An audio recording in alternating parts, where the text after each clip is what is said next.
Pearson Rabbit's story begins with Dr. Stephanie Pearson, a passionate OBGYN at the height of her career. When a shoulder injury struck during a precipitous delivery, her dreams were shattered, leaving her unable to practice medicine. Determined to make a difference, Stephanie became an advocate for her peers, guiding them through the complex disability process. Alongside insurance expert Scott Ravitz, Stephanie founded Pearson Ravitz, a company determined to approach insurance differently. Together, they set their mission to educate and empower physicians to protect their most valuable asset, their income, and the most important people in their life, their family. Today, Pearson Ravitz serves the medical community in all 50 states. At Pearson Ravitz, they understand the unique concerns of physicians. Physician-founded and physician-focused, Pearson Ravitz builds human connections before they create quotes. Life can change in an instant. It's hard to imagine that a sudden illness or injury could leave you and your family in a devastating financial situation. But with a little planning and guidance, you can prepare for every possibility. Visit PearsonRavitz.com today to schedule your consultation with a Pearson Ravitz advisor. Finally, a source of raw, real, and honest information on healthcare issues that matter most. Welcome to BS Free MD. From the latest medical information to how to stay sane as a doctor or a patient, no subject is taboo, no BS is allowed.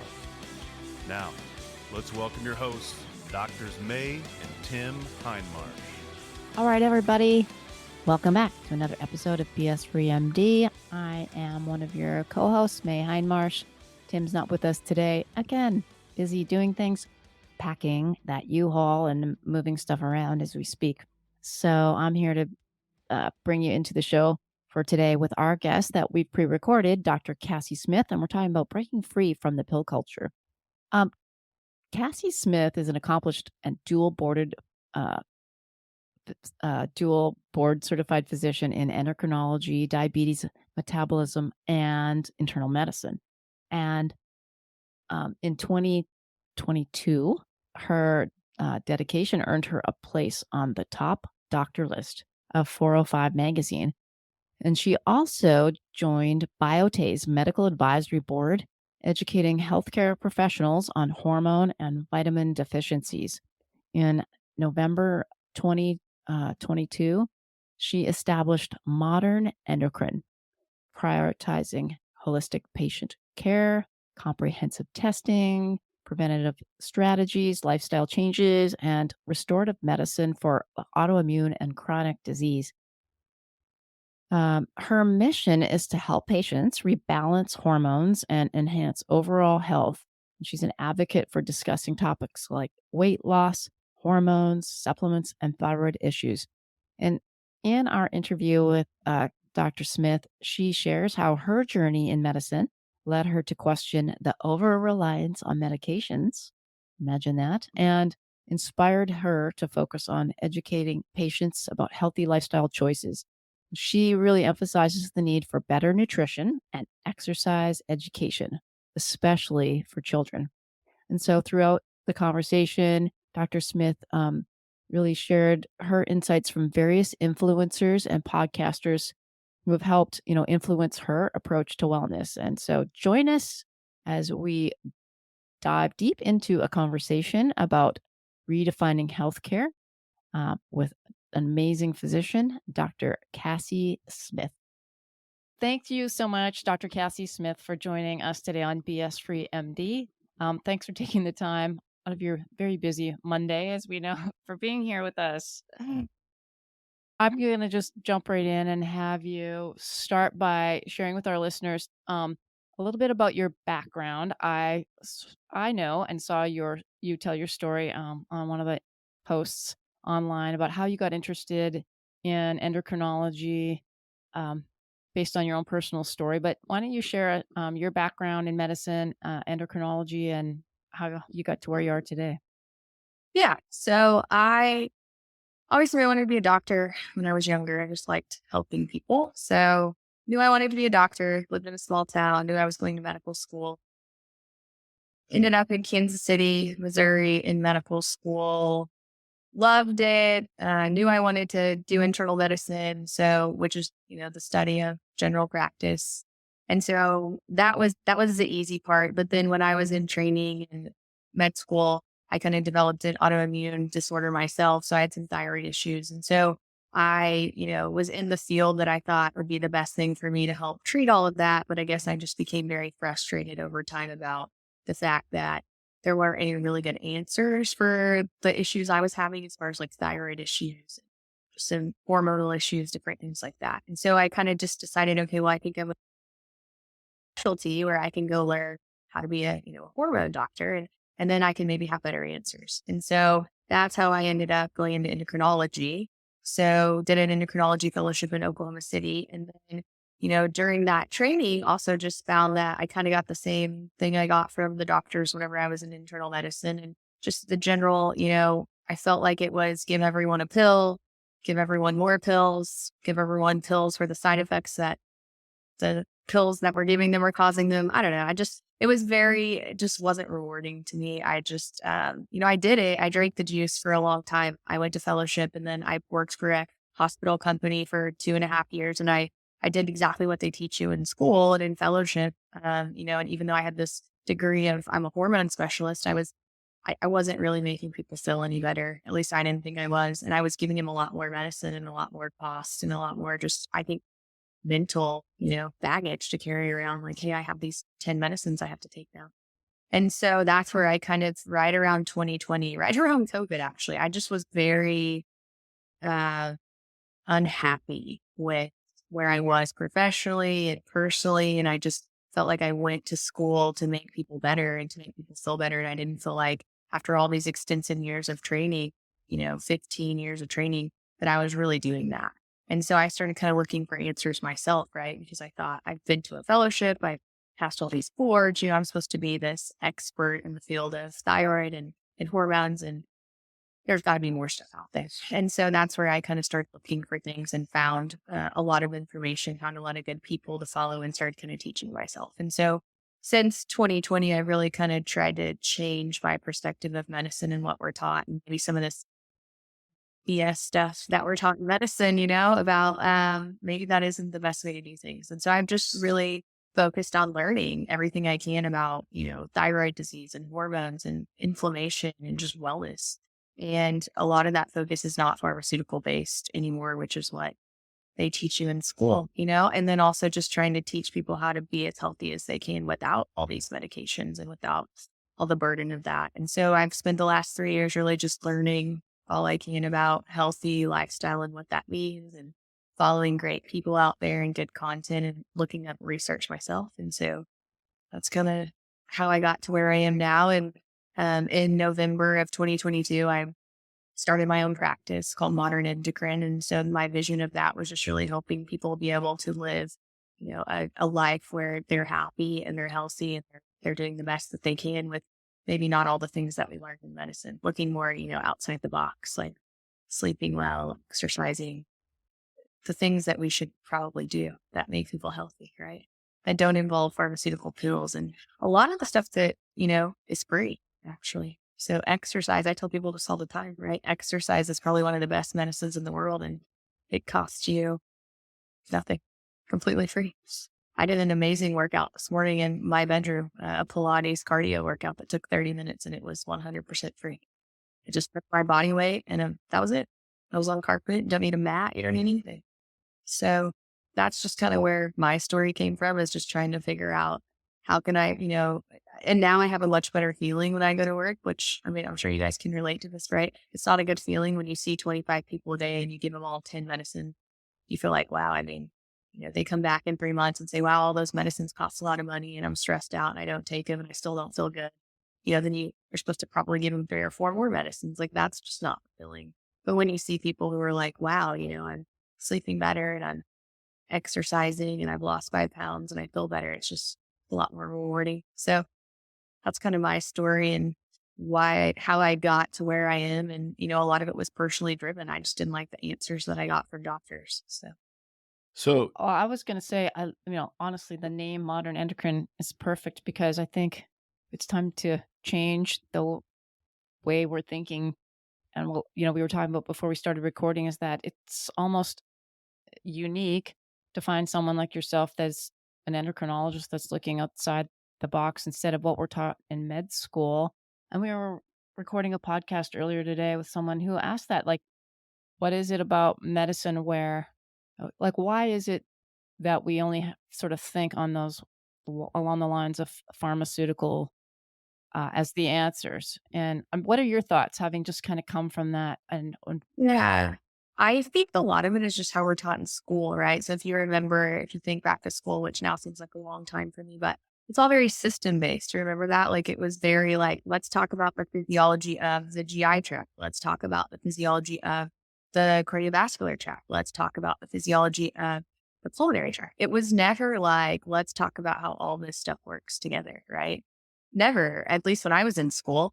Thinking back, like I know how everything works separately, but how does this all like cohesively work together, you know? And I think that's part of the problem in how medicine is losing touch right now because older patients will tell you like, I used to go to one doctor, right? And they used to take care of me.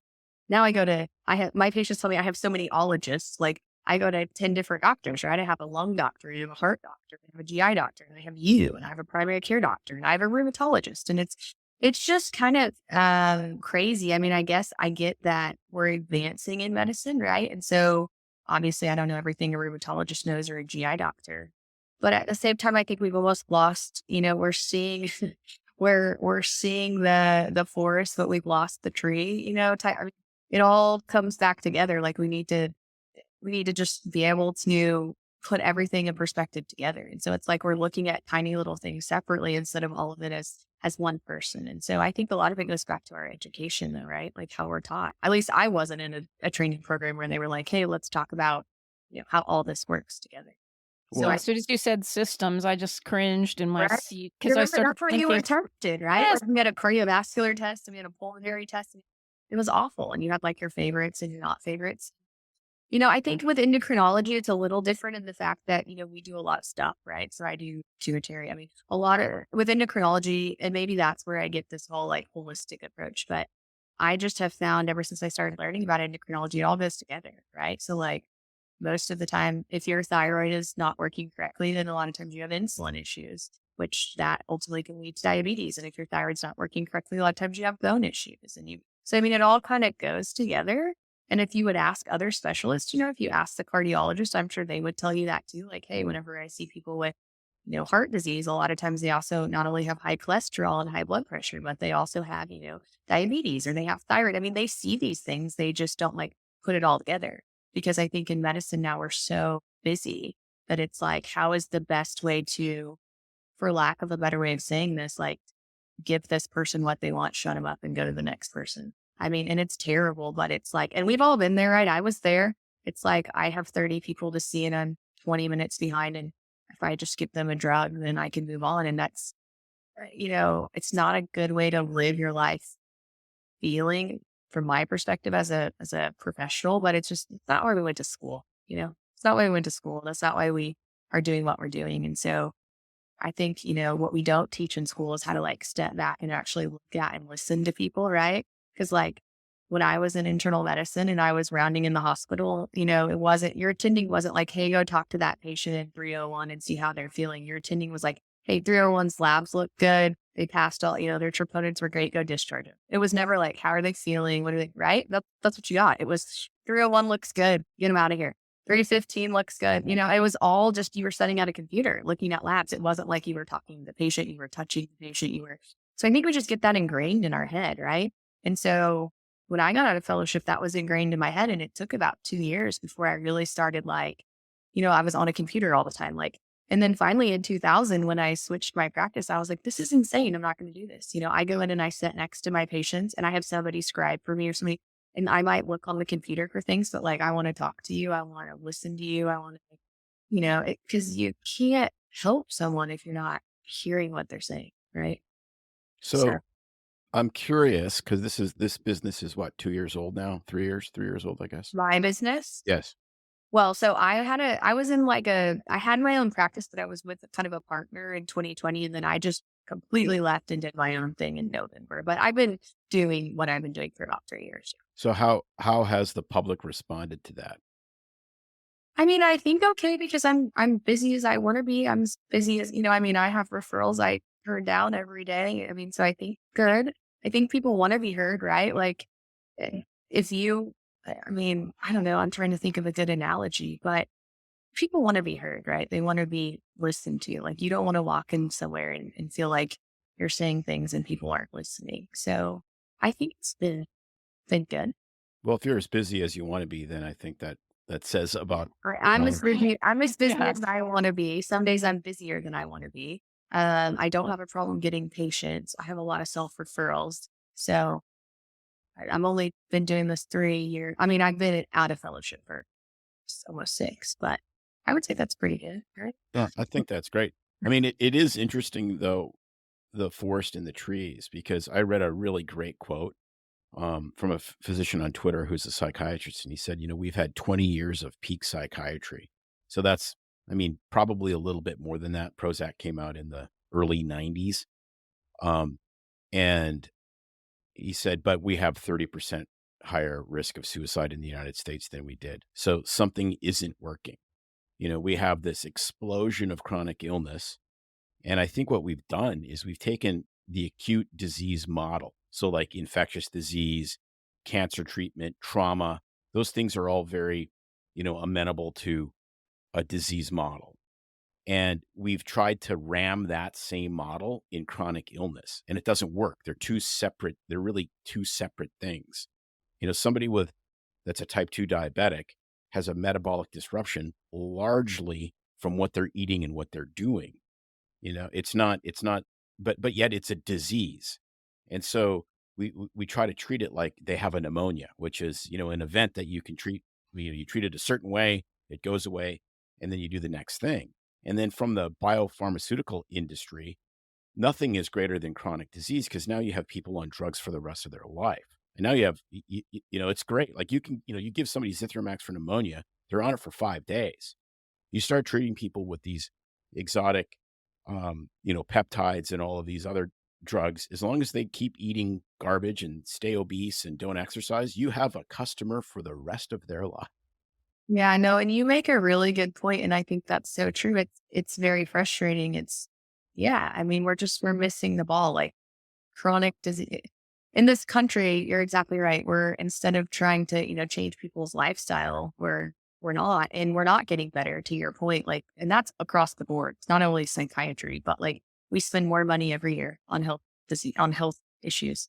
We have the sickest people of any developed country, right? So we're spending more money. We have sicker people. We're still dying. I mean, nothing's getting better. And so it's crazy, and you're exactly right. Like, it's so frustrating to me. Like most people with diabetes are on 10, 12, 14 medications, right? I mean, it's crazy. And like, I remember I used to think like when I was on 2 medicines, right? I was on 2 different thyroid medicines. I used to, because this is me. I would lay in bed sometimes at night and think like, wonder if I keep get my medicine. Wonder if something happens to the manufacturing. Wonder if I go somewhere. Like I would lose sleep over this. Like I need this medicine to stay alive, right? And this was thyroid.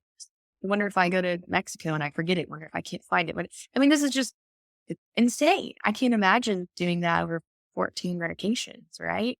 But to your point, there's a lot of good quotes I've read recently that say, American hospitals were made for, sick people. And the reason, we want to keep people sick so that our pharmaceutical companies can keep charging those people for medicine. And it would be very difficult for the medical system in the United States to continue to make money on all these people if they were well, right? So hospitals and pharmaceutical companies and unfortunately just health and wellness in this country wouldn't make all the money it makes if everyone was well. It didn't, And that's why I cringe a little bit at when people try to compare our society to, say, Scandinavia. Like they skate and cross country ski everywhere. They have a completely different culture. It's tall blonde people doing endurance activities all the time in cold, which is also something that's super powerful from health, exercising in cold and sun at the same time. I mean, it's like the greatest way to stay fit. And yet we have very diverse society from, different races and ethnicities and all of this kind of stuff. And we're trying to say that that's the same as a country that's like the size of half of California. I mean, it's just it's not comparable, but yet we can learn a lot from those people, and it, because how you live, what you choose to do with your precious time is what's going to determine how sick you are, how you feel, how well you perform, how well you sleep, all of these things. And it's just I'm so excited to hear somebody who's the at least one generation before us going, yeah, okay, this is enough. This is crazy. We have to do something Or different. it's completely insane. And to your point, like, look at Europe, you guys, like Europe, like it's a big country, right? In general, now they've gotten worse because some of their food habits, but in general, they're way healthier than we are, right? And that's a massive country, but they walk, and they actually take time for lunch, and some countries take naps. And I mean, it can be done, right? There are other countries that do it. And then Australia. So my sister lives in Australia. A lot of the stuff that we eat in this country is banned in Yes. Australia. Banned. And I know this because she will call me or like want me to send her things that are illegal there. And I'm like, no, like it's obviously you don't need it because it's crap, right? I mean, and so that same manufacturer that makes the crap for us makes it not with crap in it and sends it to Australia because they want to make the money. So why can you just not put the crap in it here and sell it to us, right? I mean, it's insane. Like there are countries who outlaw ingredients and things. And so these manufacturers will change and go by their guidelines, but then they'll go back and make the complete garbage for us because nobody in this country, like we don't have that. And so that's really what people should be asking, I think, is like, we should be asking you know, our, our congressmen and our senators I mean, why is it okay for us to eat this if it's not okay for other people to eat this? Right. Um, Absolutely. it's just insane. And yeah, I mean, and that's just, and I see it, and maybe, I saw it for a couple years where people were just so sick. And it to me is terrifying. Like if I'm going to practice medicine for another 25 years, to see how sick people have been in the last 5 years and just keep getting sicker, like we can't sustain this as a country, as a model. Like we have to we have to go back and look at preventative stuff. Like we can't keep doing this. Like it's not going to work.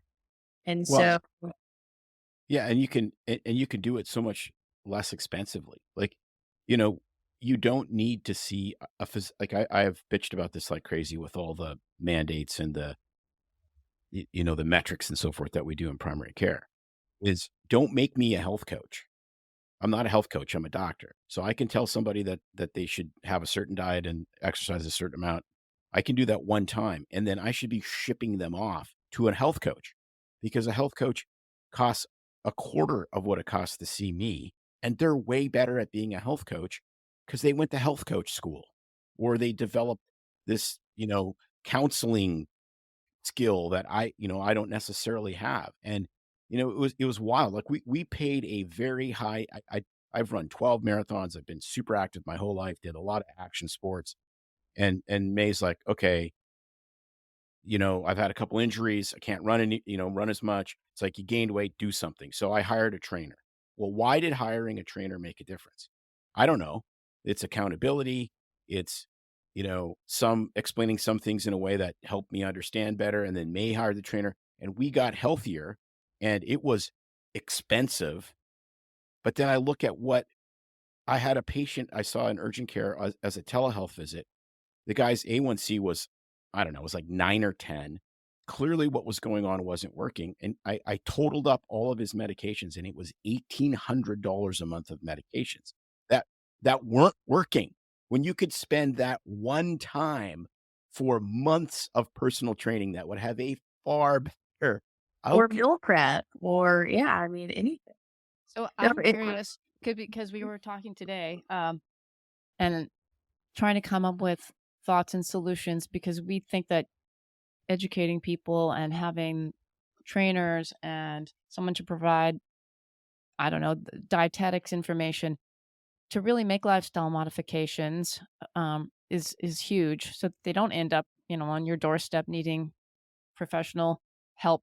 How do you and what do you do with your business? Do you literally sit down with the patient and counsel them yourself on all the things with diet and exercise and preventative type stuff? Do you hire that out? How do you work that into your practice? It's really hard. So I've thought about this. I've thought about getting a good nutritionist at my practice, but no, I mean, I try to kind of give them, you know, a 15-minute spiel on like, hey, I have a lot of handouts I provide. That's part of the reason I got into doing content on social media, honestly, the last like 4 or 5 months is because I feel like I say the same thing 30 times a day, right? And then tomorrow it'll be Groundhog's Day, and the day after that it'll be Groundhog's Day. And I don't even get to say what I want to say, right? And so I like maybe I should just start making content, because that's evergreen and people can listen to it and listen to it again. And so it is hard. I do the best I can with like giving them, but I do tell people like get on social media, follow me on social media, follow the people I follow on social media because I don't follow Kim Kardashian and a bunch of people. Like I follow people that, are going to give you good life tips. Like, when I scroll through social media, like some people say like social media makes me feel terrible. When I look at mine, it makes me feel so good because I follow everyone that's inspirational. Like it's just inspirational diet. I mean, it's so you have a choice, and that's how I learned a ton of stuff from podcasts, from people like you guys who have amazing, I learned so much from Dr. Mark Hyman. Mel Robbins is a great inspirational podcaster. The 5-second rule changed my life, like with Integrative, amazing. So follow, there's all this free information out there. But to your point, like I think as a society, we need to, whenever I was in school, we had to do PE. That wasn't a choice. It was like an hour a day of you're outside running and sweating. And like that was all the way through high school, right? Like we need to be making sure that our kids are exercising at school. They're going outside. We need to make sure that they're getting education on nutrition. We need to make sure that they understand when you are not eating correctly. These are the bad things that happen. This is why you feel like this. I think that we really need to be asking like, why is everything that you see on TV just complete garbage, right? Like we need to actually have healthy commercials and healthy, it all starts with education. And so, you can find it, but right now it's a little more difficult. I love that people like you guys are doing podcasts like this though. And this is great because it makes it easier for. So what I love to ask is, here's the thing, there's so much information out there now. So Tim and I we've changed our thinking a lot in the last 10 years. And now we start, interviewing people and following people and testing the information. And of course, no one's going to be maybe 100% correct all the time. But who are you currently, I would say, following or recommending your patients follow on their social? Because, for a while, there might be somebody we watch and they'll go, oh, I don't know. Now they're starting to go down a weird wormhole and they're kind of getting hung up on something that sounds a little extreme. Do you think this is right? And someone else is saying the opposite information. It's tough even as physicians to know what's really good info. Who do you like to listen to right now out there? So I listen to a ton of different podcasts, to be honest with you. It just kind of like, so I love Mel Robbins. She's not medicine, but she's just very like Me too. good life, right? Like be nice, love people, huge anxiety. So I love Mel Robbins. I also think as far as like personal wellness space, Jay Shetty and Lewis Howes are really amazing. I don't know if you guys ever listen to them. But as far as like medicine goes, so I've actually been a guest on a couple of podcasts recently that I was really excited about. So Dr. Fit and Fabulous, I don't know if you guys know her, Jamie Seaman. She's a gynecologist in Nebraska. So she's very big on like, muscle and hormones and just, she wrote a book recently that I read that I really liked. I thought she did a great job. You could probably read it in 5 hours. And she just did a really solid job of like, hey, these are the 7 things you need to do in life to be healthy. You need to go outside. You need to exercise. She kind of walked people through it. I think she did a great job. It was, like I said, you could read it if you were probably in 9th grade. And it was just a good overall, like this is about life and health. So I really like her. She's had some good people on recently. Crystal O'Connor's been talking a lot about estrogen recently as well. She's been on this like personal journey with estrogen, which I really liked listening about. I think she's got some really good content recently as well. I like Lisa Fisher.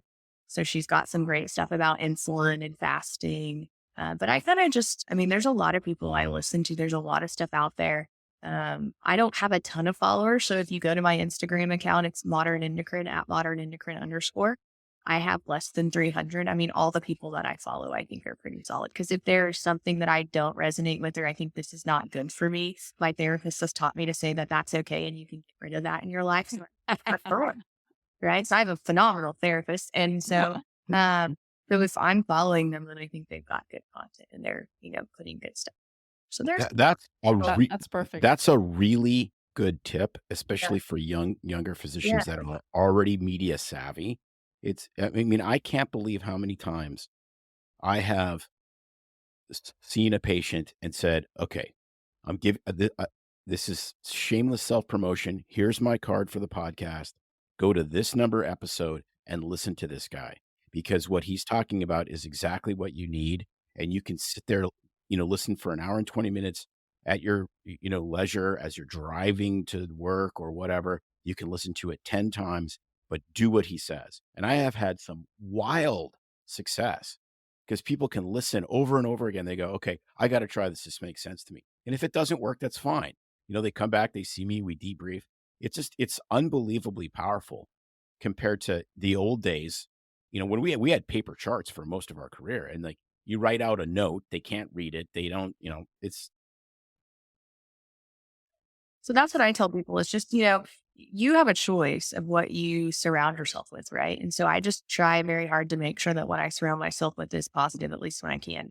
And so when I'm scrolling through social media, it's the same way. Like find people who, give you goosebumps. Like I'll like stuff or I'll repost stuff. And it's stuff that like, wow, that I like that, and that's what you should do. And then a lot of these people are also talking about things that I believe in and are passionate about, which is chronic inflammation is driving all the disease and we need to fix it. And you have a choice to do it. And it's about exercise and diet. And so, I mean, that's kind of where to be honest with you, a year ago, if you would have said you were going to be doing podcasts and be on social media, I would have laughed at you because I hate social media. Like I was the person that was like, that's the only, you follow celebrities and it makes you feel bad.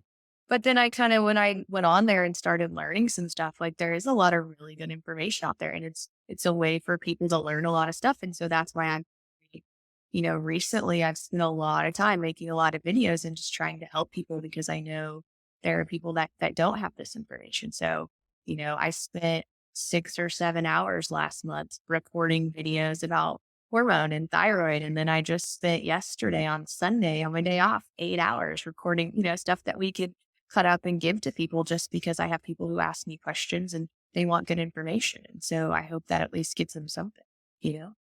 no, So, That's the that way we should be doing it. Like that's you said, 100% instead how of we should be doing it. saying the same thing over and and, over, and, which drives and me insane too. and unfollow the people that don't make you feel if they're not providing goodness or they're Yep. not or like there are people who will say mean things about me or this or that or I'm just like, okay, that's great, I'm not for everyone, then just unfollow me. Like all Yeah, unfollow me, all unfollow you. Like everyone has a choice, you get to live. absolutely But, right. but it's interesting because but you've done something that allows you to do that, which is you have an independent practice. When we were in corporate medicine, I mean, this was a decade or more ago. Yeah, I'd go to the powers that be and I'd say, okay, this is what we need to do. We need to produce really good YouTube videos so that so people see us. They see people they trust. They see their primary care doctors or their specialists that they're being referred to explaining exactly what's going on. And then we can, house all this stuff. And again, like you said, it's evergreen. And then when a patient comes, you say, hey, go to this one, watch video 200 and watch video 305. And then we're going to meet again in a week and we're going to talk about what you learned and we're going to reinforce this. And it was just like, no, you can't. I mean, it's just, How are they going to make money it's off of too that? complicated Right? and we can't bill for it. And I mean, every single innovative thing I asked them about always was, well, we can't bill for that. And I'm like, well, who gives a shit if you can bill for it? I actually care about getting these people better. And it's like, well, we can't bill Yeah. for that. It's My like, what gosh. so you expect us to pay you a doctor's wage to make a video? It's like, whatever. Yeah. I'm No, done. and that's true. I have a YouTube channel too. I forgot about that where we put longer videos on there. And that's, yeah, I mean, but there's so many people now. And I guess that's the mindset you have to change too, right? So I've changed that mindset over the last year or two of my life, right? Like I used to get really upset if a patient didn't like me or if a patient wanted to leave my practice or if, I'm not trying to be me, disrespectful. Like, I'm not for everyone. I'm not going to like everyone. You're not going to like everyone. Leave. I'm just doing the best to give the best information to the most people. Right. And so if I'm not your person, that's totally fine. Doesn't hurt my feelings anymore. But what I do want to do is make sure that the information I know that I share, right? Because I almost feel like it's medical malfeasance for me not to share the stuff that I know is true, right? Like if I see things that are working or I truly believe this is going to make you better, if I'm not sharing that with people, then that's not why I did this. It's not fair. And there are billions of people out there. There are so many people, like I can't help everyone, no matter how much content I make. So why not put some good stuff out there into the world that may, help people? It's silly. So, I love it. let's get back to inflammation. Let's Okay. go down that rabbit hole a little Yeah, bit. let's do it. So what do you see as kind of the source of this chronic inflammation that causes, everything, autoimmune disease, heart disease, you name it. Yeah. Uh, sum that up. I don't know if sum that up is the correct question, but how do you, what sources do you see? Because we've heard everything, and I think it's a combination of maybe everything. you're thinking, where does it come from? And Yeah. then how do you get rid of it? Because there's so many ways to calm inflammation, from diet to hormones to pills and supplements. Yeah. So that's a really hard question. And that's kind of where I tell everyone, when I see a new patient and they come to see me and they come back for their lab follow up, I usually walk in the door and I'm like, okay, we've got a lot of stuff to talk about. And I don't want you to feel overwhelmed because you've got 7, 8, 9 things going on. And that's just normal with most people these days, right? So like I say this all the time. If you come to see me for thyroid issues, it's not just a thyroid issue. Like there's inflammation that's driving that thyroid issue. And then that inflammation is also causing lots of other things. And so to answer your question, like where does the inflammation come from? I think from what I've seen over the last 5 years, most of it probably stems from our lifestyle. So whether that be too much stress, a lot of times it is. So when we're chronically stressed, our cortisol is high, right? Cortisol is our stress hormone. When your cortisol is chronically high, it drives your insulin level up. When your insulin level is high, that causes massive inflammation throughout your entire body and causes you to gain weight. And then we know weight and adipose tissue further increases inflammation, further increases insulin, further increases cortisol. And so it's this big mess. So I think where it ultimately comes from is stress and insulin. So how we're treating ourselves and what we're eating, like 100%. And if you ask most people, that's what they're going to tell you. If you're eating well and you're being nice to yourself, you probably feel well, right? Man, I love that. And it Right. really is amazing. I mean, insulin is it's a peptide, for the love of it. It's not like some big complicated hormone. And it's Sure. amazing how so much of the diseases of the 20th and 21st century really center around this. And it's fascinating because we might do a whole show on this. What I call stuff works until it doesn't. Yeah. And then it doesn't work. And then people are like, how did we get here? So if you look at processed food solved a really big problem, which was rotten food. And rotten food will kill you in a couple hours potentially. You get botulism from rotten food and you're dead. In 1920, you're dead right away.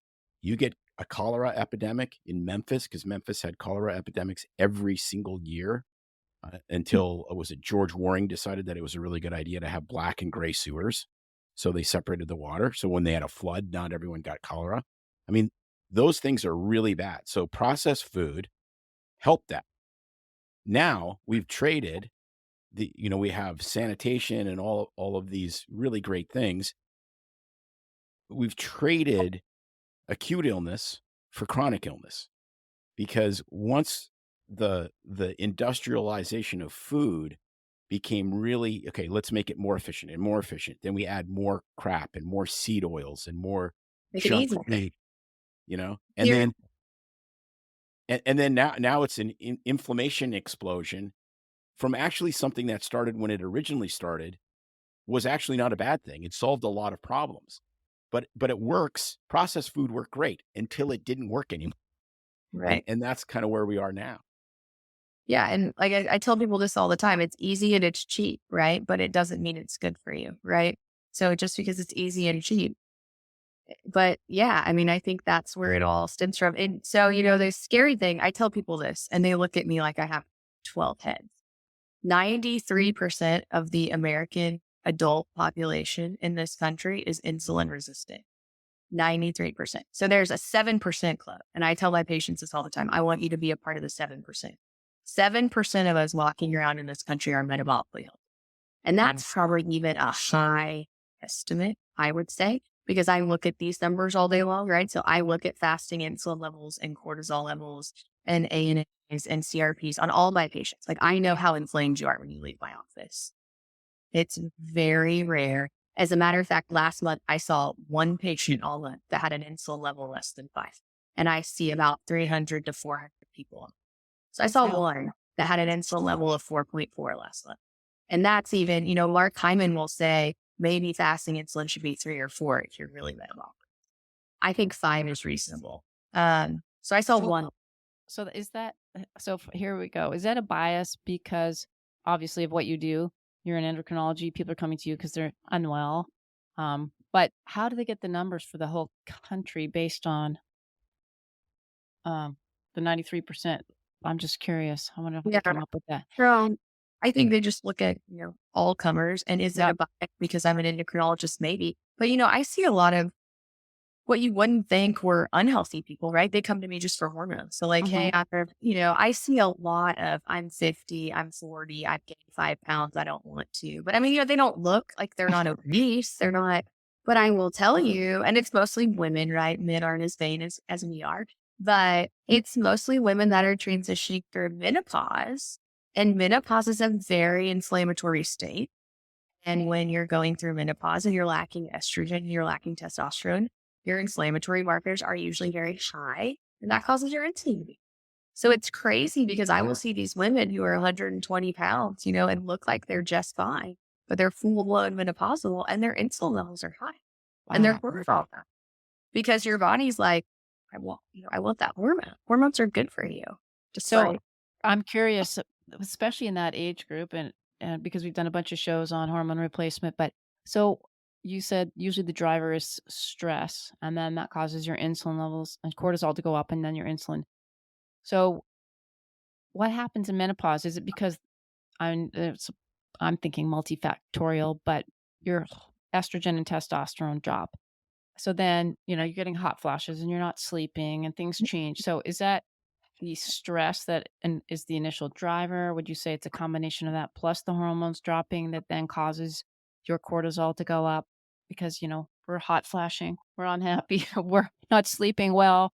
And then you get the weight creep in because your hormones are out of whack, plus you're not sleeping and now you're hungry because you didn't sleep. And then it's a vicious cycle. So is replacing the hormones the answer, or is it more than that?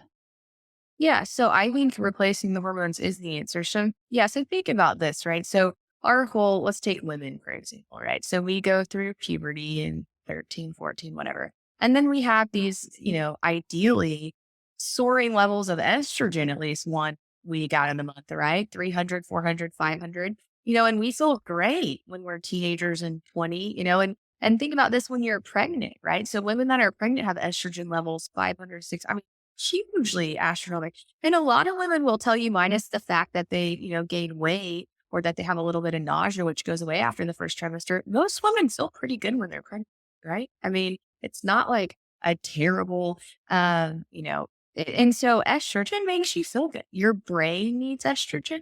Most of the cells in your body need estrogen. Your heart needs estrogen, your bones. And so when you strip that away from somebody, right, your brain is like, whoa, wait a minute. Like, where did that go? That was helping me function. That was helping with blood flow. That was helping me process, right? Your heart, same thing. It's like, whoa, wait a minute. That was protecting all the blood vessels from having plaque buildup. And now it's gone. So I guess everything can just stick to stuff, and same thing, you start getting hot flashes. And so there's stress on multiple levels. I think some of it is like the actual hot flash. Some of it is you just don't feel good and you don't know why. A lot of women get very bloated when they lose their estrogen, right? So it helps with that. They get constipated. So that doesn't make you feel good. So there's just so many reasons. But if you think about it from a physiologic standpoint, and and I ask women this sometimes, like women will tell you, I have a really good week or 2, and then I have a really bad, right?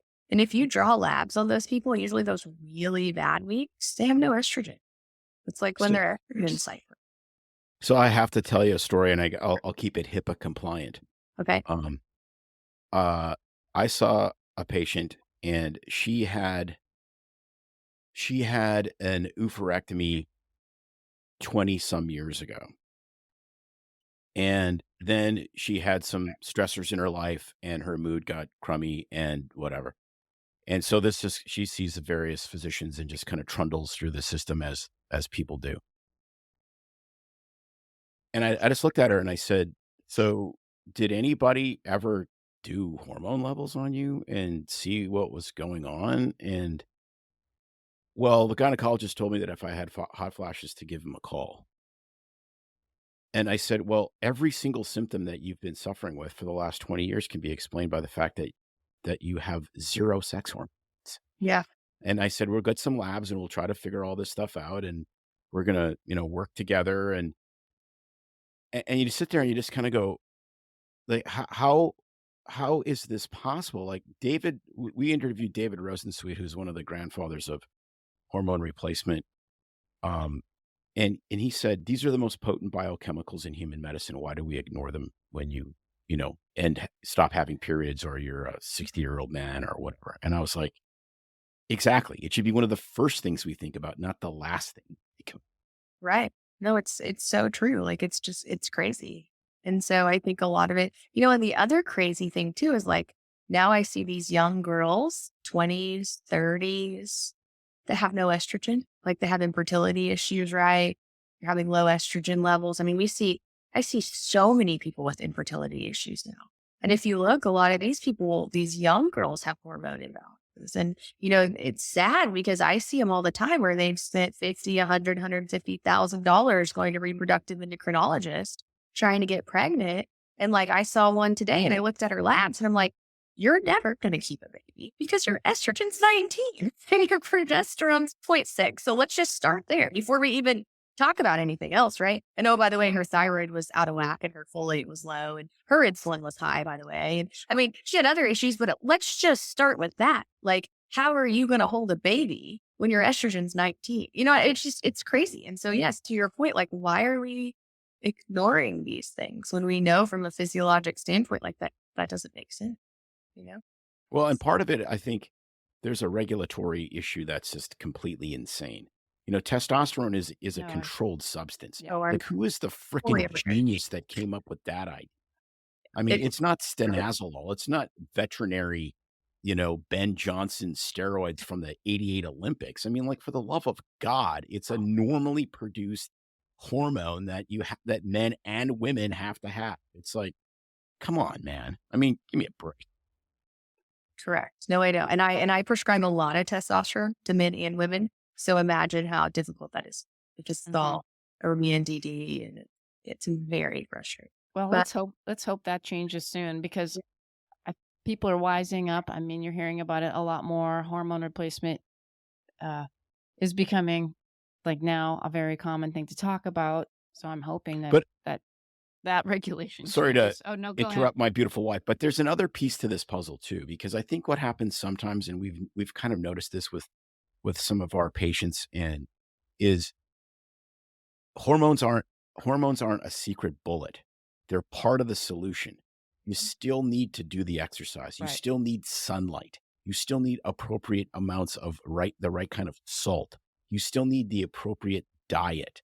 It's Right. It's not it's just a another place pill to or a start. pellet that's going to answer your problems. Right. It's not like all of a sudden you're a 55-year-old male, and once you get your testosterone level to 850, and your estrogen's not too high, etc., you're just back to looking like an Adonis. No. You'll feel better, but you'll feel amazing if you can take that plus the gym, plus running, plus sunshine, plus de-stressing your life. Like, it's a combination of those things. And the one rabbit hole we've gone down that I never would have thought of ever is how important sleep is. And Oh. that's probably the number one most important thing. And I've been preaching that it was her. for the last 30, 40 years. Yeah, I was just like, sleep. I'll sleep when I'm dead. Well, you'll sleep be and dead right exercise. away then. Yeah, sleep and exercise. I tell people this all the time. When you don't sleep, and so you can do that. Here's a good study. I tell people to do this all the time. When you don't sleep well, it is guaranteed that your cortisol levels will be higher the next day. And when your cortisol levels are higher, your insulin will be higher and you will be more hungry. So I tell people, if you don't believe me, then sleep 8 hours or 9 hours one night and then see how you feel that day. What do you want to eat? What do you crave? And then I want you to sleep 4 or 5 hours and see what you crave. 100%. I mean, Everything. it is, it's because it's crazy. And like if you wear continuous glucose monitors, like I've done this before on myself and patients, or you check insulin levels, you would be amazed at how high cortisol and insulin levels can get just from one night lack of sleep, like Wow. sleep 5.5 hours. So yeah, like I was in that camp for a little while too. And then for the last 3 years, I've been in the 8-hour a night camp. Like at 9 o'clock, I'm in bed. It's not negotiable. And people laugh and whatever, but like I'm in bed at 9 o'clock because I get up at 5. But I get up at 5 and I do my red light and do my yoga and I stretch and I exercise and I go outside and walk in the sun. And by the time I get to work at 8 o'clock, I've done most of the things I need to do for the day to make myself feel good, other than like my diet. And so it's about choices. Like life's about choices, just like you said. And no, hormones aren't going to be like the fix all. But I do think that hormones help give you some of that motivation and drive back to actually feel better and want to do some of those things, right? So then you just have to do it. I heard you. There's so many specific questions. I know that people listening and our listeners and even me will want to know that. So we should probably just keep talking to you for the whole week here, but kidding. Yeah, I'm sure But that's exactly what I Cassie heard you wants to do. talk about how many people that go to pain specialists really have low levels of testosterone. And I know that's very specific, but especially with rheumatologic conditions and fibromyalgia, on how that, what was it? Did you say 85%? I was blown away. Yeah.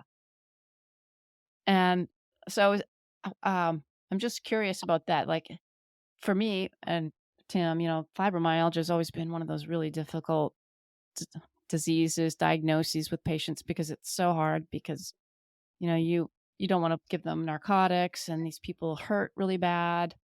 And it's just something I've never even really connected with, that was a low testosterone at all. So how well do people do by just checking their levels for testosterone to see if they're low, and then replacing that for fibromyalgia patients?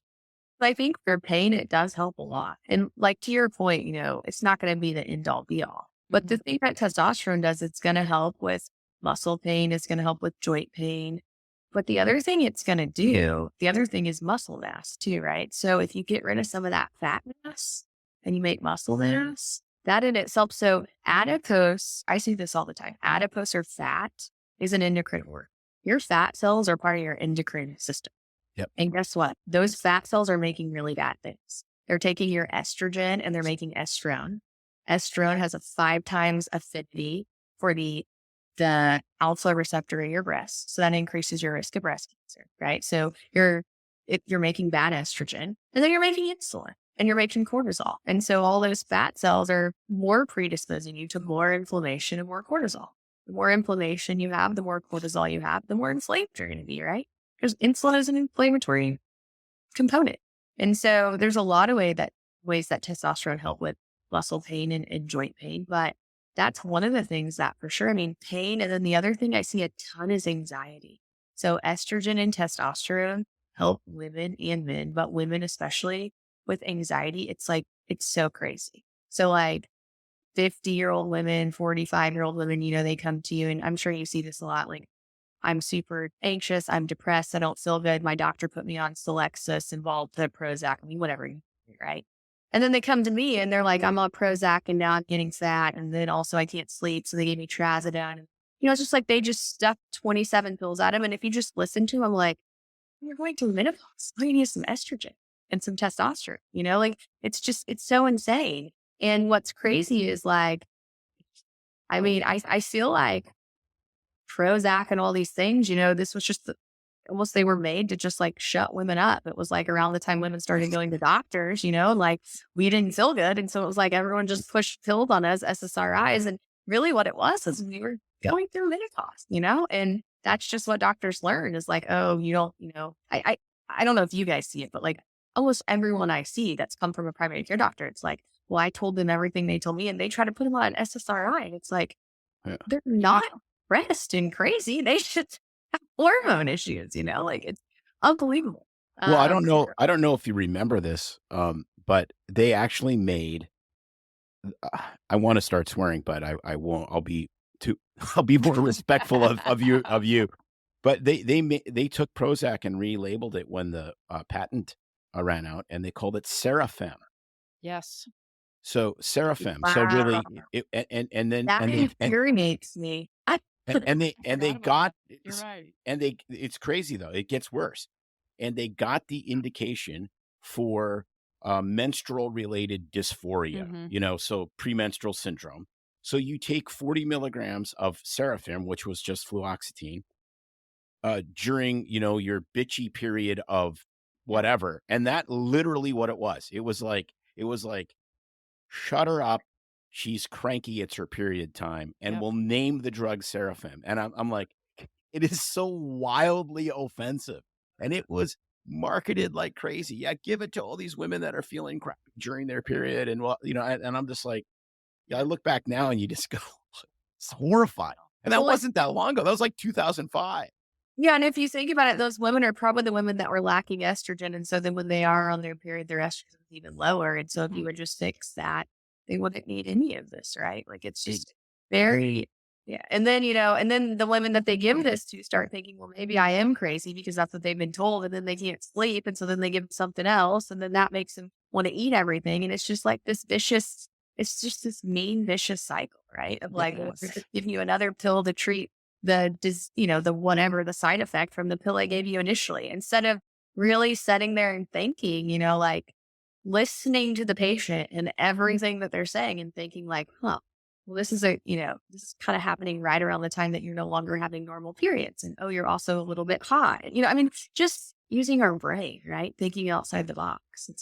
It's frustrating. That's not what we learned to do, but that's what we should do, right?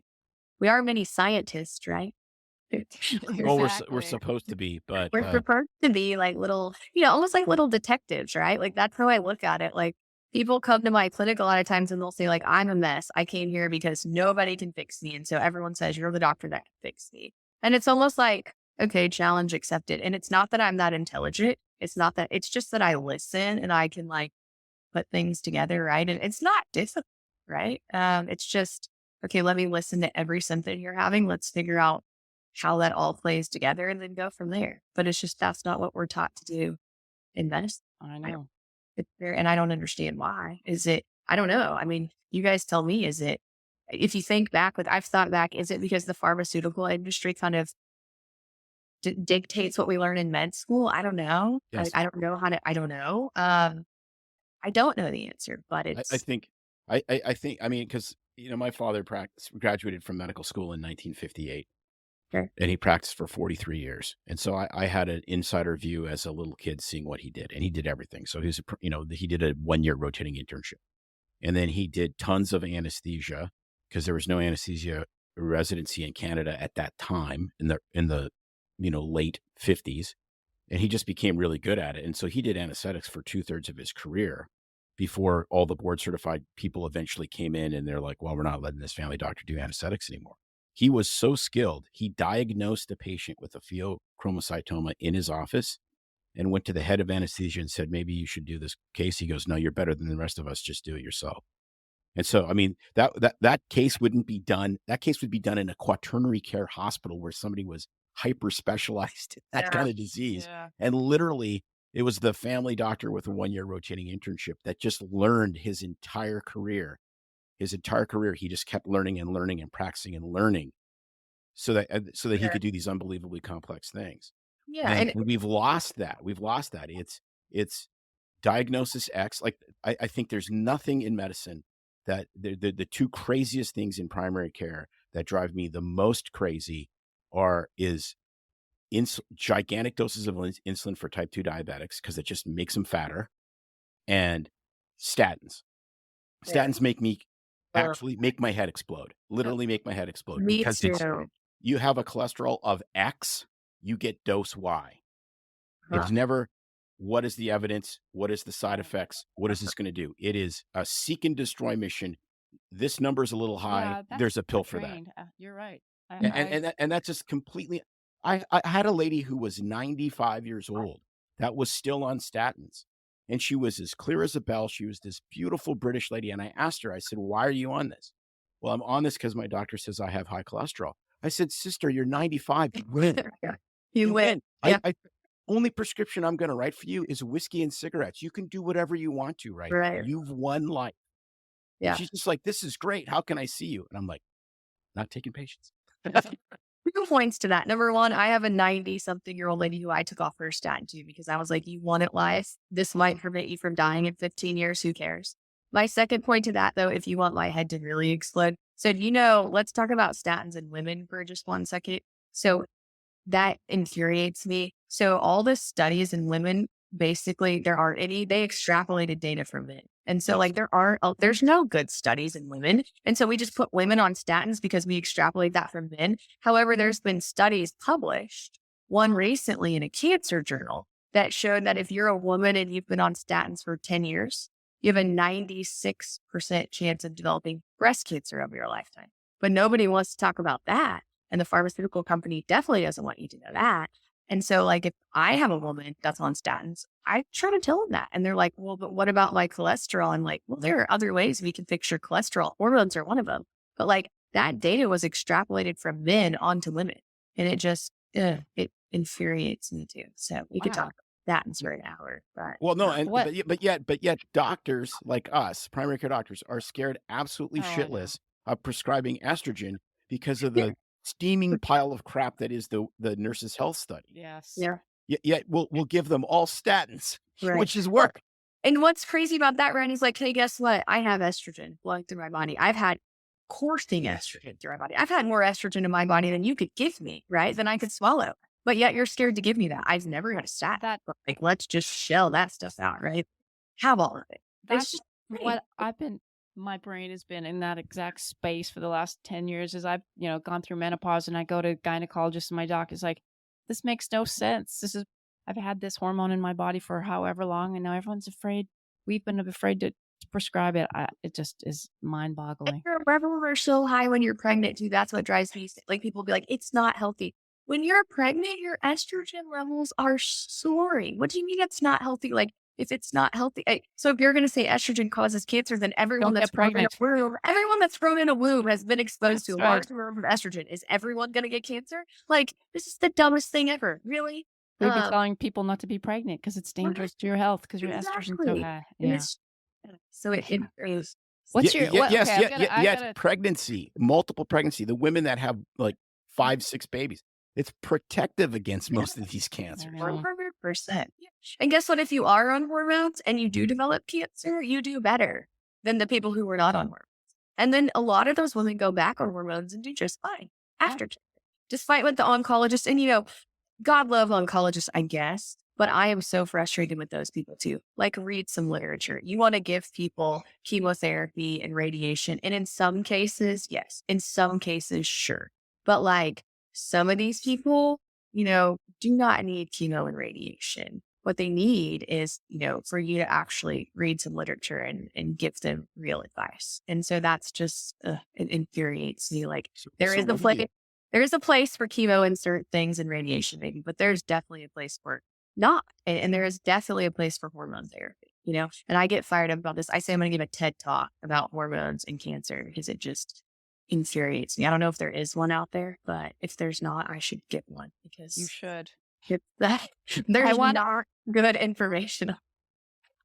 I'm going to ask a question that we get asked a lot. Well, a couple things I'm thinking about. One is with regards to inflammation and the thyroid, because we get so many questions about thyroid and I feel like I don't know anything anymore because people will go to naturopaths and get different diagnoses and answers that Hashimoto's is taking over everybody's thyroid and everyone has Hashimoto's, it seems, that us conventional doctors aren't treating. It's the new cool kid thing. I know. And so how much are we underdiagnosed that in traditional medicine? How much is because of just chronic inflammation? How much is truly a condition in which, we were taught was like a thing where somebody would burn out their thyroid and you'd have to then give them thyroid replacement. I mean, I feel like I don't know anything about it anymore because it's so different in the naturopathic world from what we've done in the conventional medicine world. And I don't know what your thoughts are on that. Yeah. So I think, everyone's going to be a little different, but I think there's a lot of people out there that have thyroid disease that are not diagnosed or treated. Now, does that mean that they have permanent thyroid disease? No. And so that's where I think a lot of doctors have this wrong too, right? It's like, just because you have thyroid disease, it's not permanent, especially with Hashimoto's. Now, some people are going to have permanent thyroid disease if you've had surgery, right? If you've had a thyroidectomy, then yeah, I mean, surgically, if you've had radioactive iodine, then you're probably going to have permanent thyroid disease. But if you have Hashimoto's, which is a condition where you have a lot of inflammation in your thyroid and in the rest of your body, that doesn't necessarily mean that you have permanent hypothyroidism. Now, should you be treated? I think you should. My society, the endocrine society, says, nah, you should watch and wait, which is crazy, right? Because they feel terrible, right? So if you actually speak to these people, if you talk to them, if you don't just put them in little boxes, they don't feel well. And so we need to treat them with something. Now, whether that's thyroid medicine and lifestyle changes, whether, if you're somebody who says, I don't want to be on a medicine, let's change my lifestyle and get to the root cause, we can do that. But I think there are millions and millions of people out there that have Hashimoto's that are not being treated appropriately. And to your point, a lot of it is just probably chronic inflammation. And if we fix that, it's going to fix their thyroid. Because I feel like thyroid disease is a representation of your overall health, right? Your thyroid is kind of a representation of your overall health, as is your gut. And so if your body is inflamed, your gut's inflamed, your thyroid's going to be inflamed. I mean, when you have a lot of inflammation, you're inflamed. And so your thyroid can't work well when you're inflamed. And so I think Hashimoto's is kind of like insulin resistance. Like they kind of just go hand in hand. Almost, a lot of the country has it. A lot of people out there have it because of our lifestyle choices. Because of perfect answer. How much do you think? And I've heard this tossed around too, that gluten gets blamed for so much stuff. That gluten intolerance or gluten is a potential inflammatory problem in people. That if you have a lot of inflammation and high markers going on, should those people get rid of gluten, or is it truly just for people that are on, have positive celiac markers where you have to watch for that? Yeah. So I think you have to think about what is gluten, right? So gluten in this country is bleached, processed wheat and rye and barley and oats. So in my mind, if you have a chronic inflammatory condition, or to be honest with you, in my mind, every human in this country should not eat gluten because it's just a bunch of, it's not what your grandma ate, right? It's not the bread that our grandma, it's wheat that they have now somehow chemically changed, bleached, processed, put chemicals on, like half the time it's got pesticides and Roundup and things like that. And then they make it into something that they call edible food for us. Like it's crazy. And so I don't want to eat that. I mean, I wouldn't put that in my body. And so I think if you have a chronic inflammatory condition, one of the best ways to start is with your gut. And so let's just find some low hanging fruit here. Well, that's one of them. Gluten, right? The other thing is ultra processed foods, which you guys were talking about. All that is garbage. Sugar, right? So a lot of it is what we're drinking, soda, sweet tea, all that. But I think you should remove gluten. Now, the caveat to that is, though, the interesting thing. If you go to Europe and some other countries where they don't process and bleach, and a lot of times you can eat wheat there and you are just fine. Yes, I've heard that a lot. Yeah. It reminds me of cigarettes and nicotine. So There's I some wonder. healthy countries with good nicotine and cigarettes. No, because I don't think nicotine in and of itself is particularly dangerous. It's the delivery system. The delivery system sucks, right? Because you're inhaling smoke. So how much of it is actually gluten, and how much of it is, the gluten is in the most garbage products we make. Right. But so I'm actually going to do an experiment. So I haven't eaten gluten in, oh my gosh, 7-10 years, a long time. So I'm going to go to Europe later this year or next year. And I've been told that. I think I'm going to try to eat a little bit, just see what happens, because I will be able to tell you whether it's going to make me sick like it does here or not. But it makes sense, right? If it's not processed the way we process it. And I mean, and if you look at those countries where they don't process meat like we do, they're a lot healthier. So, I mean, I think that it all goes back again to the inflammation.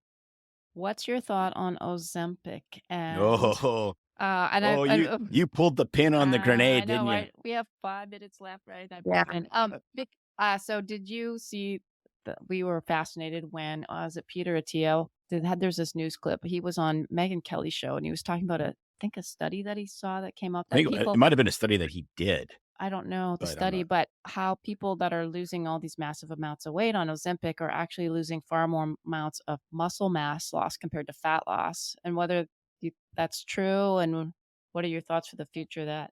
Yeah, I think it depends on the person, right? So if somebody like you or I took Ozempic, then it's very possible we're going to lose more muscle. But it depends on, what your start is, right? Right. And so if you're somebody who's morbidly obese and your BMI is 30 or 40 or 50, then I think these are great drugs for you, right? These are fabulous drugs for you. We need to do something to get that obese mass to come down. We need to do something to lower your insulin levels because I will tell you the number 1, 2, 3, 4 risk factor of cancer, death, and mortality in obese people is obesity, right? I mean, it is like people can say whatever they want, but when you're obese, then that's what's going to kill you. And so those people, I mean, I think this is a great drug. Now, I also think that I've seen personally, clinically with a bunch of people that have PCOS or insulin resistance or some of these really bad conditions, certain like Native American people are very insulin resistant. You get these people on Ozempic, it changes their life. Like their insulin comes down, they lose weight, they feel better. How much of it is muscle mass versus fat mass?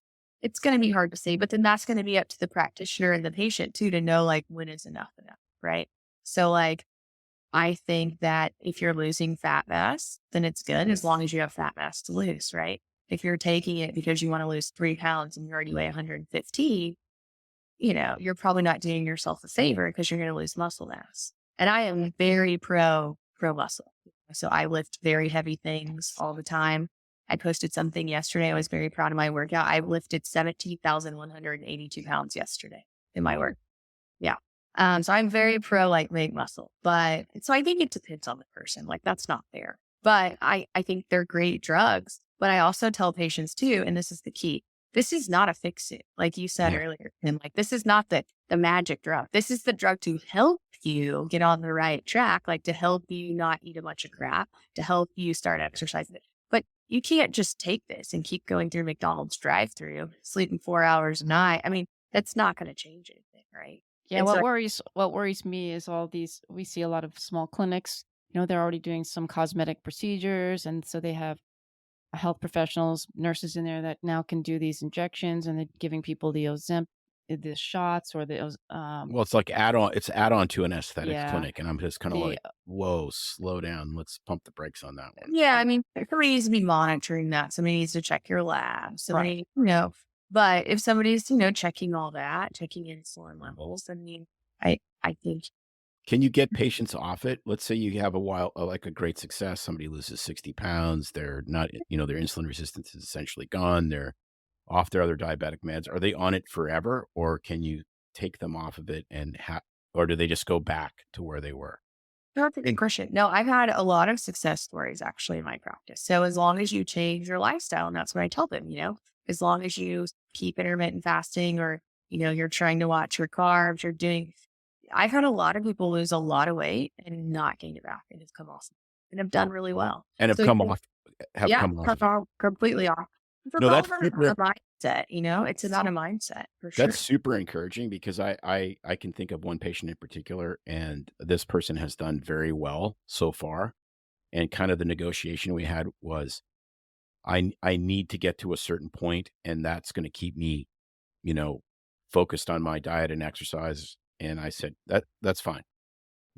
If it doesn't work, we'll pull the pin. If it continues to work, I'll 100% support you. I try to be very Switzerland in almost all of these visits. I tend to not be very tribal, and it's so far fantastic results. So it's hard to, I tell lots of patients, I said, I don't argue with success. I have people that swear that they feel great and they've never felt better on an SSRI. I'm like, I'm not going to change it. I don't think these drugs do very well.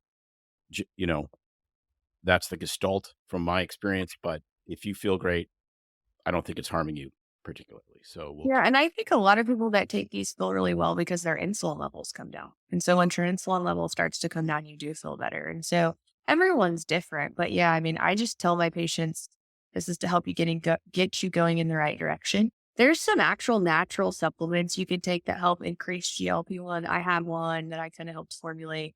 There are things you can do naturally to help increase GLP-1. So one of them is intermittent fasting, right? One of them is sleeping. And so I tell patients that too, like you need to make sure that you're getting your 8 hours of sleep a night. You need to try to do some sort of intermittent fasting, even if it's a 14-10 or a 16-8. Like our bodies weren't made to be eating and processing foods all the time. So figure that out. There are some phenol, some plant derivatives that you can take that help increase GLP-1. So, I mean, there are things that can help people, but ultimately it's just kind of retraining your body, retraining your brain. And I think a lot of times these drugs really help people do that because, I mean, I take care of people all the time.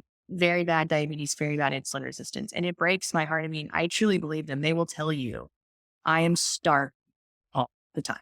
Like I ate 2 plates of spaghetti and I'm still like, it's hard to help those people, right? Like, cause I've been hungry before. I don't get starving like that, but I've been hungry and I can't imagine walking around like that all the time. It would be difficult. And so that's where I think these drugs have a really good potential to help people is to help with that hunger, pain, control satiety, control their appetite, get their insulin levels to come down. And then once all that normalizes and their insulin levels are lower and their hormones get back, in line and they're actually full, then we can start making a new normal, right? A new normal, which is I don't have to eat all the time. And so I think they're good at people like that.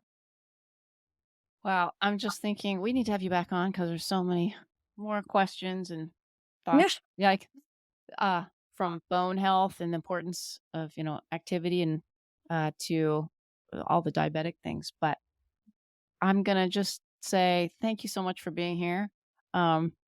Let everybody know again your website, how they can find you, and we will link all and of that. definitely your socials because your Yes. Instagram is awesome. We really enjoyed it. Yeah. So my website is just modern-endocrine.com. So there's a hyphen between them. I have some information on there. I have a lot of really good stuff about some patient handouts, supplements, and different things. But I would say my social media, my Instagram. So it's at modern endocrine, all one word. And there's an underscore after the E for modern endocrine. And then my Facebook is modern endocrine as well. I have a YouTube channel, which is modern endocrine, and I'm on TikTok. And so, yeah, I would say just check all that out. I think maybe we should both brainstorm on like the best way to fix medicine and come back in a couple weeks, like see what we are, what we've had it with, what we're set up with, and then we can talk some more about the way we can change it. Well, I think you're doing it. Yeah. I mean, I think it's Right. independent practices. I think it's getting away from the giant corporate model. I think it's back to being able to practice the art side of medicine and not just the, randomized controlled trial side. I think that's the way it is. I don't think we fix the system. I think we build a new one. Mm-hmm. And and it's, it's direct primary care. It's people being engaged because they actually have some financial skin in the game, and it's not just an insurance company that's supposed to take care of all of their problems. I think it's a lot of those things because you have to have a reason. And I'm convinced of this. When I'm fitter and I'm leaner and I'm stronger, then I get to do the stuff that makes me feel alive.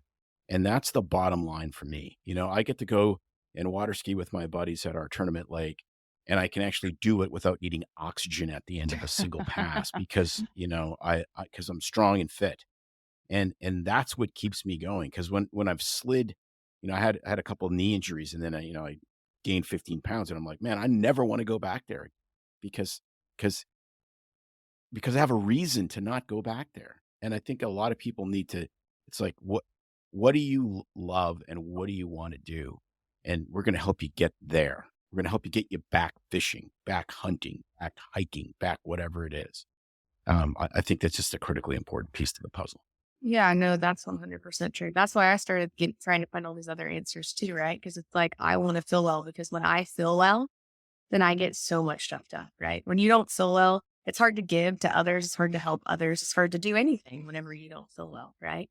And so it's so true. Like getting people to realize that because if you're not physically, mentally, emotionally well, you're not going to be good at your job. You're not going to be good in a relationship. You're not going to be good at anything that you do because you're doing it not well, you know? Yeah, you So can barely show up for yourself, let alone anyone else. So it starts right. with taking care of yourself and Yeah. living your best life. And I think it's changing our society as a whole, like our mindset, because I think in this society, it's always like go, go, go, give, give, give. Like, this is what I have to do to help all these people all day long, right? I was the worst. Doctors are the worst at this, right? We have 30 people to see me up. But at the end of the day, you have to sit there and be like, okay, well, wait, right? I personally try to personally take very good care of every single person I see. I try to tell myself, like, how would I want them to treat if this is my mom, if this is that's what I try to do. But at the end of the day, it was like I wasn't taking care of myself. Well, that doesn't make sense, right? Like, I mean, why would you pour your heart into everything that you do, but not put it in yourself? And so I think that's just what I try to remind myself every day is like, you got to stand up for yourself. You got to be your own best friend, your own advocate. And when you do that, then it allows you to do a better job of whatever it is that you do. If you're caring for people, if you're picking up the trash, if you're cooking, I mean, it doesn't matter what you do. As long as you're taking care of yourself first, you're going to do it better. And I think that's what we have to do as a society is get back to that. Let's not be so let's be, hyper focused on helping ourselves, and then that will ultimately help others. So Absolutely. Outstanding. I totally agree. Well, thanks again for being here. It was such a great conversation, and we would love to have you back. yeah, thanks for having. Wasn't that amazing? I am so super excited, as I know Tim is, to have specialists now, and we've interviewed a few of them, Dr. Mariella Glant and now Cassie Smith, and uh, talk to patients about alternatives other than pushing more pills on them and actually working with them to get them off um, and reverse um, their issues, especially in the endocrine side, where the norm still, sadly, is to just push the drugs, push the insulin, create more problems. And so it's super refreshing, and we're super excited to see this and hope this trend continues. So um, what a great episode. And I really um, hope that the other thing you do is check out her Instagram page. I'm usually following her on there as well as Tim. She's got some amazing educational videos. If we didn't mention that in the show, but great topics, short, sweet little educational clips on um, different hormonal issues, right from uh, bioidentical hormone replacement, testosterone therapy, thyroid issues, the whole gamut. Super educational stuff. Um, so check that out. And I just wanted to say, hey, if you really appreciate us and this no nonsense approach to medicine and health that we strive for on the show, please, please, please consider supporting us by subscribing and leaving a review on your preferred podcast platform. Uh, just scroll down to the bottom of that page on Apple iTunes to leave a review, even if it's just a short, sweet sentence.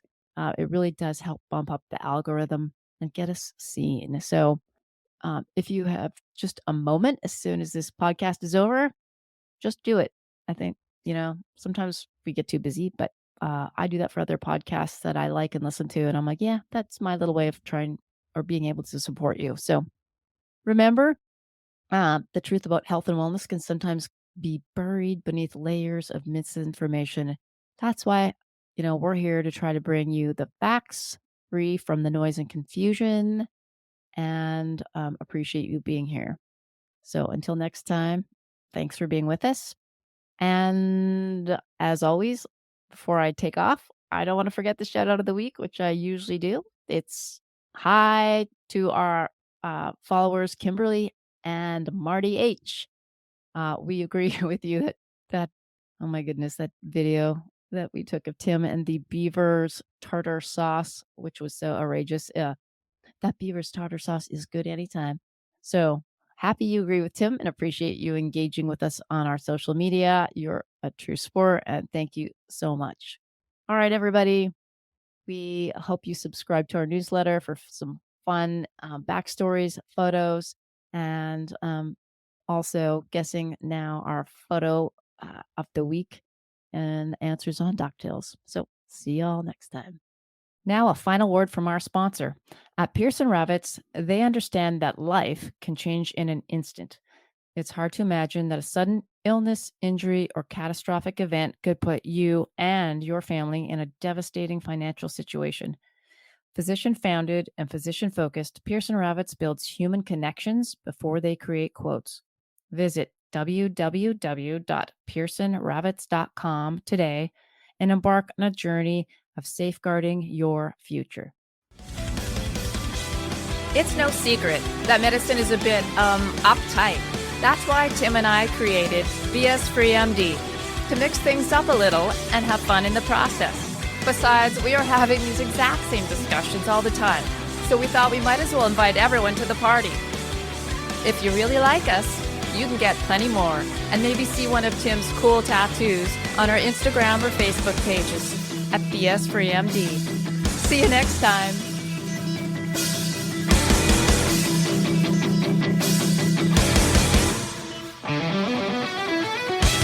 While we try to keep BS Free MD as raw and real as possible, we can't be held responsible for any medical decisions or discussions had as a result of what you've heard on the show.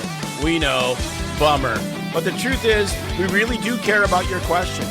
So feel free to reach out to us by email at doc@bsfreemd.com.